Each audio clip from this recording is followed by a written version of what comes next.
I think I have the window seat. You better double check that, my friend. Don't think we don't know who you are. Yeah, I'm Aaron Rodgers. No, that's not it. You're that State Farm discount double check guy. Discount double check.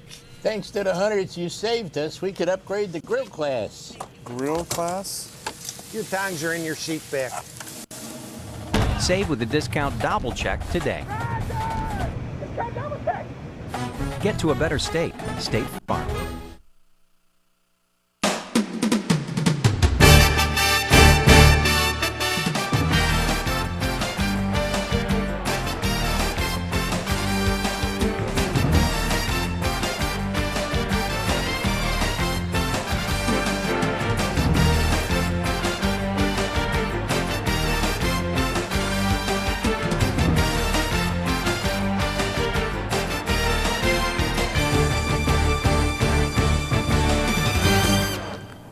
Welcome into another episode of The Rush. As always, I'm Danny Frey. And I'm Sean Bennett. After a week hiatus, we are back with an episode jam-packed with highlights including the homecoming football game, as well with the Titans showdown against Rochester. The Glenwood soccer team also faced Rochester and battled rival SH-G on Tuesday night. We also have an update on the volleyball season, as well as the swimming team's meet at Eisenhower. Other than those in-depth highlights, The Rush always has exclusive features and stats, so before the Braves choke again in October, let's get the show underway. The 4-0 Glenwood football team, Titans, were pumped for their homecoming game against an up-and-coming 2-2 Southeast Spartans. Glenwood versus Southeast here. Russian own director C.J. Carmine there. Benightus had a great game, and he shows it off here with a 55-yard pass to Daniel Helm. Daniel just gets the ball. That was the first play of scrimmage in that game. First down, Helm gets a nice 7 points there. Moving on to the second quarter, nothing really happened in the first quarter. It's just 7-0. Spartans here, B.J. Hill thinks the ball isn't going to play, but it definitely is. Aaron Williams, number 90, it's laid out. Yeah, lowering the boomstick, and that's a key play right there and that's a clean play because B.J. Hill thought the play was over. It wasn't. It was still a live ball as a lateral. Definitely was. Biggest play of the game here. Helm with the interception runs back a touchdown, but it doesn't count because what we don't see is number 44 defensive end Tyler Dozier gets a head-to-head hit. It's illegal. Gets kicked out of the Rochester game and the rest of this. Yeah. Titans come back with 39. J.D. Rush with a 1-yard touchdown there. Benightus to Helm come back with a easy 37-yard touchdown. Gets another 7 points for the Titans. At that point they were already up about 28-0 at that point. They were rolling. Right here, Benightus 21-0. Yeah, correct. Benightus to Helm again here. His third touchdown of the game. That was 67 yards, and Helm scores his third touchdown of the game here. Yeah, right there, Benightus and Daniel really had that connection all year, and at that point they were up 28-0 at halftime, and then the rest would be defensively in the second half. Third quarter here, Titans lose the ball, but gain it back quickly. Well, no, Southeast fumble picked up by number 22, Clark Gaden, which would lead to this TD run by Damian Blake. Damian Blake, number 24, happened against Lincoln, the Rail Splitters. Huge 54-yard touchdown from Blake. Titans completely shut out the Spartans. Titans win 49-6. Benightus with 3 touchdowns, all to Helm. Helm with 173 yards, Benightus with 211 yards. Here's Coach Rourke with the post-game sound. You know, it's a team thing, and when someone gets injured, someone gets ejected, whatever the case, you lose somebody. The rest of the team's got to pull a little tighter, and somebody's going to have to step in there, and they're going to have to take that job and get the job done. We're getting better at it every week and feel like, we're ready for a big test, and Rochester's obviously going to be a big test. The Titans moved to an undefeated 5-0, but the homecoming festivities weren't done there, with the junior and senior football players serving as coaches for the Powder Puff football game. Exactly, Sean. The Sunday after homecoming always pits the juniors versus the seniors at South Park. Let's take a look at the Powder Puff highlights right now. Always an exciting game. Let's take a look right here. Juniors would score first. They get on the board 7-0, and Katie Hudson heads into the end zone there. Flag was pulled, but you know what? The referees, West Hunt and Josh Matcheny, think about it, and they give Katie Hudson a touchdown run there, even though the flag was pulled before, if you go back and look at the replay. But touchdown seniors is tied 7-7. Carabelle, the junior quarterback, that pass is picked off by Claire Bennett, and she's going to dance down the sideline. Maybe she was out of bounds there, but again, the officials ruled that she was in bounds, and she cruises for an interception return for a touchdown, and that put the seniors ahead of the juniors 14-7, and at that point, they really would not look back. Coach Cody Johnston giving them a speech, Madison Volper getting the juniors fired up, heading into the third quarter. The score was 14-7, and here Abby Burden pulled down by Sammy Long. Vicious hit there, and then the whole second half, except for a few minutes, the seniors held onto the ball, capped off here by this touchdown run up the middle by Elizabeth Perkins. They finally go push forward. She scores the touchdown. That made it 21-7 seniors, and they wouldn't look back. They'd score one at the last play as well, 28-7. Hudson a passing touchdown and a rushing touchdown. Perkins of a rushing touchdown as well. After taking a week to prepare for the three-time reigning state 4A champions, the Titans were ready for the showdown last Friday night, and here is guest anchor, Titan senior, tight end, and also linebacker, commit to Tennessee. Daniel, thanks for coming up. No problem. Thanks for having me. And Daniel, you know, most people had this game as a game of the week. 2 5-0 undefeated teams. How did you guys feel heading into the game? Was it some pressure? Oh, yeah, definitely. Anytime you play another undefeated team, it's a lot of pressure. But we felt prepared, and we were ready to go. And let's take a look at the highlights here. The Titans and the Rockets in undefeated football action. Let's check out the highlight right now. And you guys came out, and right off the bat, though, defense was really key of early. And this pass batted up from Robbie Kelly, the Rochester quarterback, picked off by Austin Coswell. He returns to the Rockets' 38-yard line, setting up some great field position early on. Yeah, he had made a really nice play right there. Just saw the drag coming underneath, and it bounced off his head and just ran as far as he could. Yeah, he was in the right place at the right time. Now 4th and 2, Matt Benitis is going to roll out. No one really open on this play. He runs out of bounds before the first down. How big of a play was that? You know, took away some early momentum. We're going to take a look at a quick rush breakdown right here. We're going to use some help here. Bell was all tied up, and you were tied up as well. You see the line there, just about half a yard out before there. And did Matt think he had the first down there? Sort of nonchalant there. I think he did. He didn't try real hard, it seemed like. I think he had it. So. And here, so with Tyler DeRozier out, they use you as sort of a big back there, and you run up the middle, and that ball just popped loose. That Rochester defense all over it with the fumble recovery. Yeah, I didn't have two hands on it. Made it easy play for them, so. Big Matt Swain, number 9, had a huge game for the Rockets. He picked up that fumble, and off of that, Rochester engineers an 86-yard touchdown drive, capped off by a 44-yard TD run by Drake Berberet with 4.5 minutes left in the first half. He had a huge game. We'll see a lot of highlights from him. And he was excellent on that play in particular. He just made a couple guys miss and off the races. Yeah, a couple missed tackles right there. That was huge. One of them was Cody Johnston, or Coach Onken talking to him, though, make some adjustments. Titans have a chance to tie here, tie the game up 7-7. A seemingly wide open pass, though, dropped by Josh Talley, and the score was 7-0 Rochester at the half. Well, things happen. I fumbled earlier. Talley missed the ball there, but you got to get back on it. A lot of those things seem to add up, and the Rochester passing game really starting to heat up in the second half. 34-yard touchdown pass over the middle to Drew Hill. What happened there? What resulted? Mr. Redskin, Jake Brandon, not really pleased at that point. Yeah, just a coverage breakdown, but I mean, we tried to get back into it with this play by Rock. Exactly, Rocky, and we made some great moves, some great juice that we'll see later, but the ball is stripped from behind by the Rockets, picked up by Blake Thompson, and that's when you guys are starting to get something going on offense, which is couldn't convert once you got in Rochester territory, and then that led to just about a minute after, touchdown pass over the middle to get through Berberet, and just like that, Rochester up 21-0. What was the reaction on the sideline? We were kind of downtrodden. It was difficult to fight back from that, and they were making some really good plays, and we just kept not making it. Right here, just a simple pass there to Rocky, makes a great cut in slow motion here, juking out Blake Thompson. He didn't have the momentum to bring down Rocky, and you guys were on the board at that point with a minute 21 left in the third, down 21-7, and the Titan defense would help Matt Benitis out. You guys would take the ball back 16 seconds later. Tyler Brown wrestling for that huge interception. Oh yeah, absolutely. It was great coverage by him, Kaz, and Cody, and he just came up with the ball. Key for you guys was trying to get within striking distance. You guys had first down and 10 from the Rochester 11. The penalties moved them back to the 34, so on 4th and 32, 2 roughly. This pass to Talley, just not enough yardage. It was a good plan, though. Yeah, it was really the momentum change of those penalties because we were in a chance to score, but it was too late.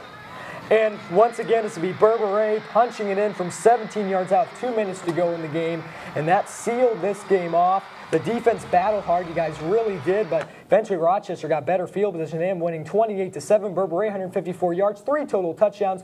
Daniel had 5 receptions, 75 yards. Here's some post-game sound. Man, that was a great game, and the score probably doesn't truly resemble what how well fought it was. I mean, first half their defense came out and sucked it to us, and our defense did really good. It was really a defensive game, which probably most people didn't think, but it was a great game by both sides, and it was one that it was a great win for us, and it was probably good for them. Playoff, man, 2 good teams going at it.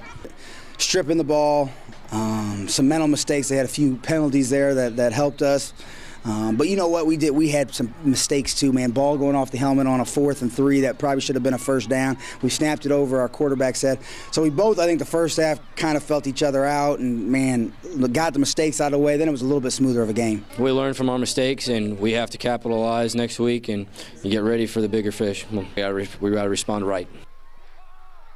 After that tough loss, how'd you guys are able to learn from it, and especially you guys got Lanphier tonight, Friday Night Lights against the Lanphier Lions? Yeah, Rochester's a great team, and we just need to get better every week. We knew we were going to have a difficult time against them, but we learned, and hopefully we can take those mistakes and not commit them against other teams. Yeah, against Lanphier tonight. But how does Rochester game help you against a team like SH-G? Are you guys already kind of preparing for that matchup next week? Well, we focused on Lanphier this week because we can't overlook a week. But their no huddle is definitely a big deal, and we're going to be working hard.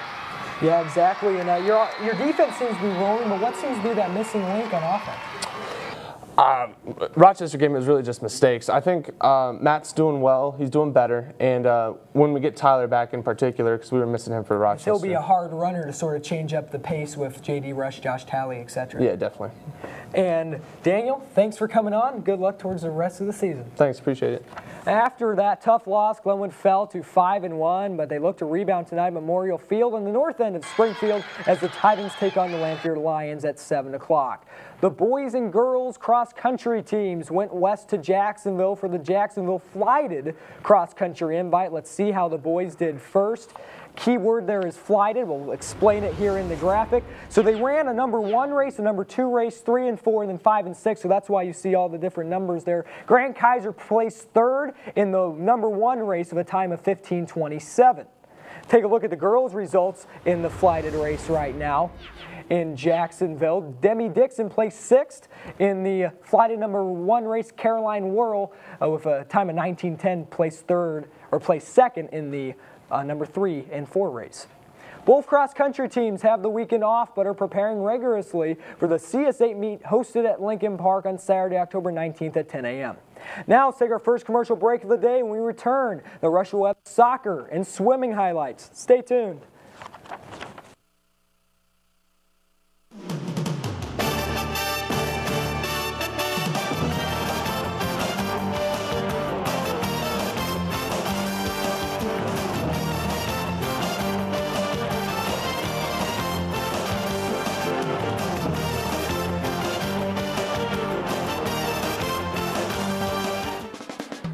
Fat Willie's in Chatham is a great family restaurant that supplies a wonderful dining experience.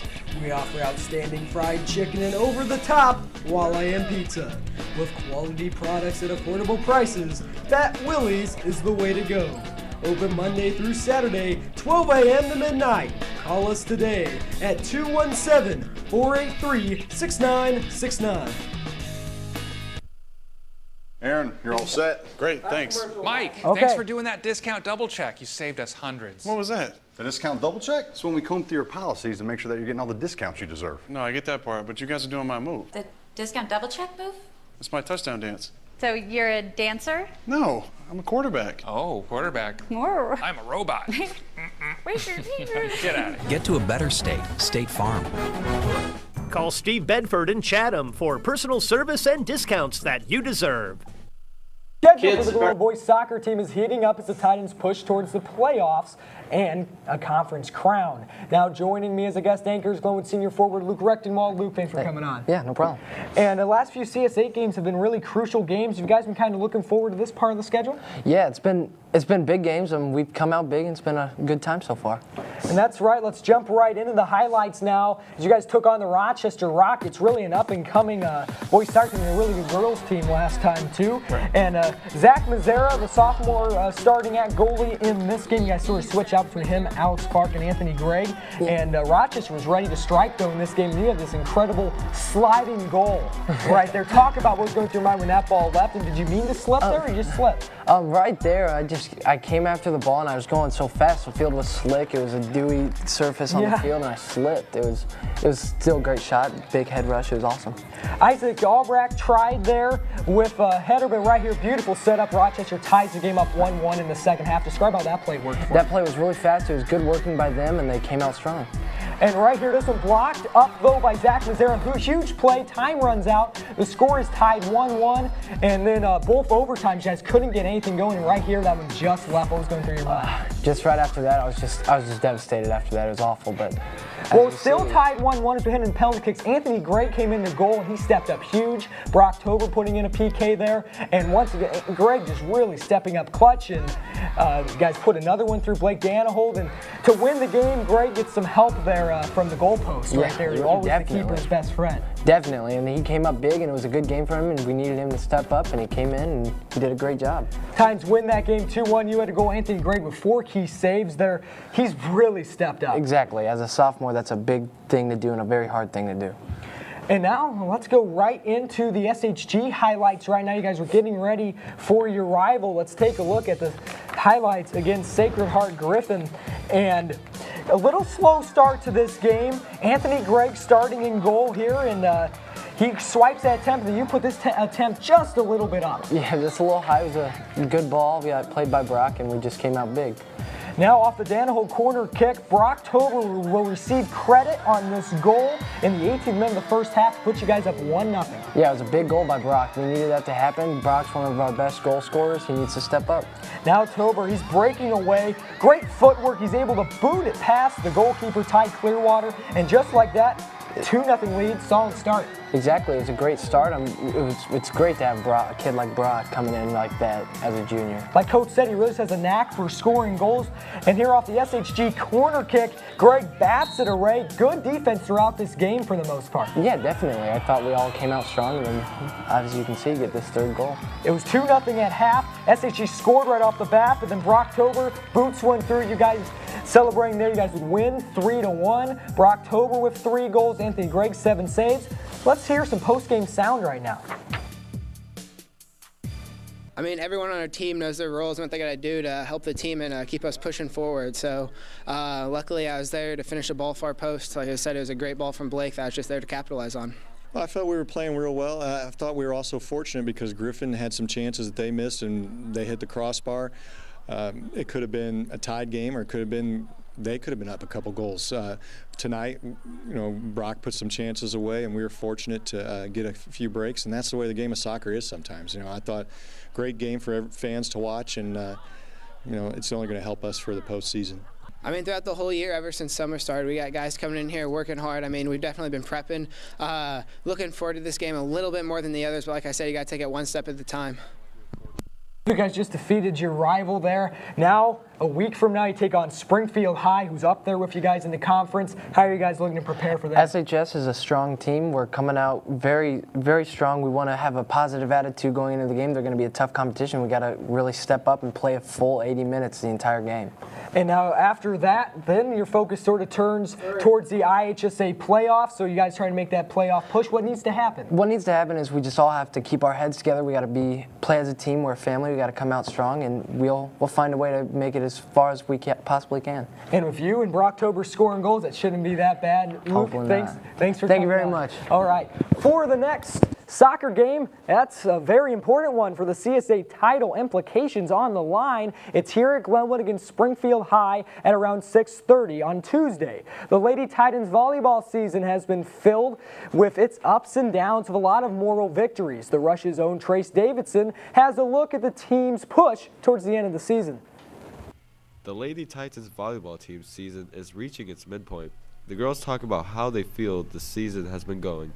It's a little disappointing, some of the games that we've lost. We've been really close in a lot of games like the SH-G and SHS games, so it's kind of heartbreaking to lose those, but we're right in it. And I think that we're definitely going to work towards the end of the season, pushing games out and not getting in little rough patches so that we can actually finish and pull out a couple more wins. The ladies have many ideas on how to improve for the rest of the season. We're trying to change our attitudes so we have a more positive look about the game, and we're going to practice harder and try to focus more. Drive to finish, that's our problem. Like, we'll get up to like 24 points or something, like it's a game point, and like we just don't have the drive to finish, and so that's like been our key, is to, you know, like work hard through every game so we can get the win at the end. From the Rush, I'm Trace Davidson. The next Glenwood volleyball match is on the road Tuesday at 7 o'clock at Lamphere against the Lady Lions. Now joining me on set is Rush reporter Hannah Duncan. How did the Lady Titans swimming and diving team look in their latest meet? Well, over a week ago, the team was at Eisenhower Pool against a very good Springfield High swim team in Lincoln. Let's jump straight into the highlights.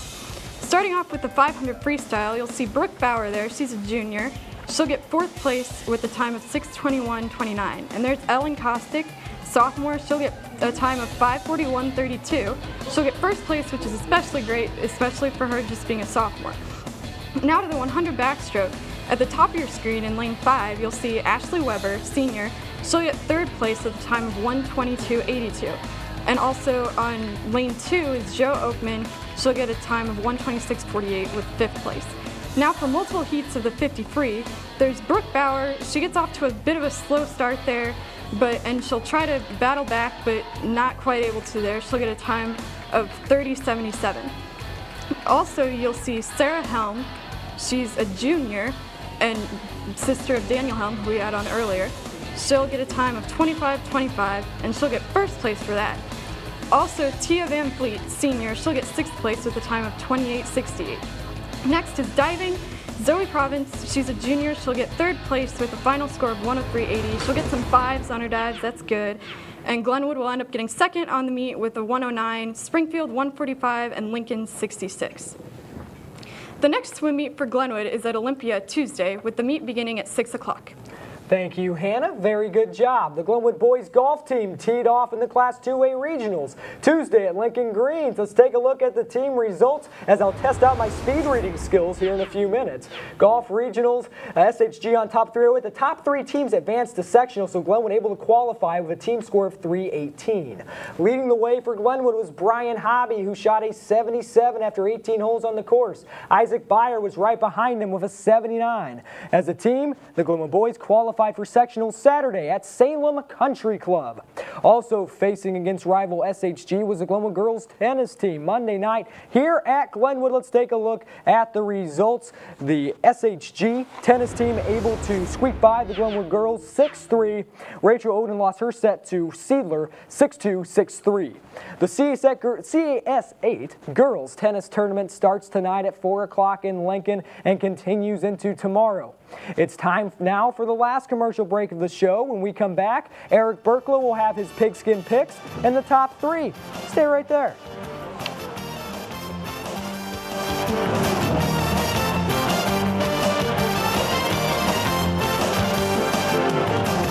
Ready? Eat up. Your friend's gonna be here pretty soon. I'll be there in a second. Have a great day. My friend's here, I'm leaving. Be safe. Come home right after school. Alright, see ya.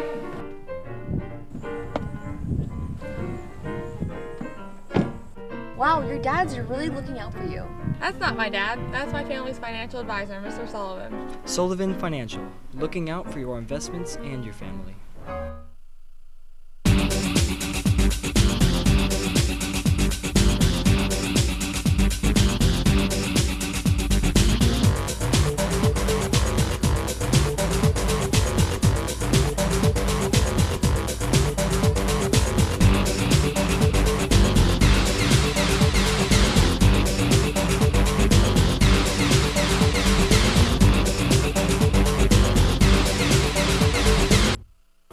All right, welcome back to The Rush.